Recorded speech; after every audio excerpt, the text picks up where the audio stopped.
দায়িত্ব। আমরা দেখি এই জায়নিস্ট ইসরায়েলের দোসর আমাদের পাশে আরেকটি ইসরায়েলের দোসর জায়নিস্ট হওয়ার চেষ্টা করছে হিন্দুত্ববাদী ভারত।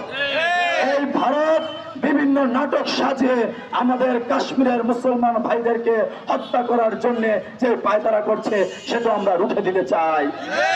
আমরা দেখেছি মুসলমানদের ওয়াকফ সম্পত্তি দখল করবার জন্য যখন ভারত সরকার হাইকোর্ট থেকে রায় দিয়েছে, তারই প্রেক্ষিতে ৩০০-র উপরে স্থাপনা, মুসলমানদের ধর্মীয় স্থাপনা বিভিন্ন উপাসনায় ভেঙে দিয়েছে।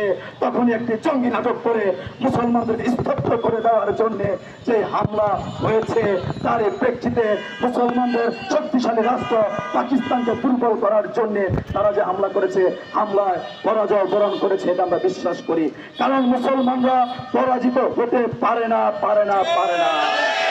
আমরা বিশ্বাস করি পাকিস্তানের পরাজয় মানে বিশ্ব মুসলিমের পরাশক্তির পরাজয়। পাকিস্তান টিকে থাকা মানে মুসলমানদের প্রত্যেকটি রাষ্ট্র পারমাণবিক শক্তিধর হিসাবে নিজেদেরকে জানান দেওয়া। আমরা পাকিস্তানকে বলবো, আপনারা বিশ্ব মুসলমানের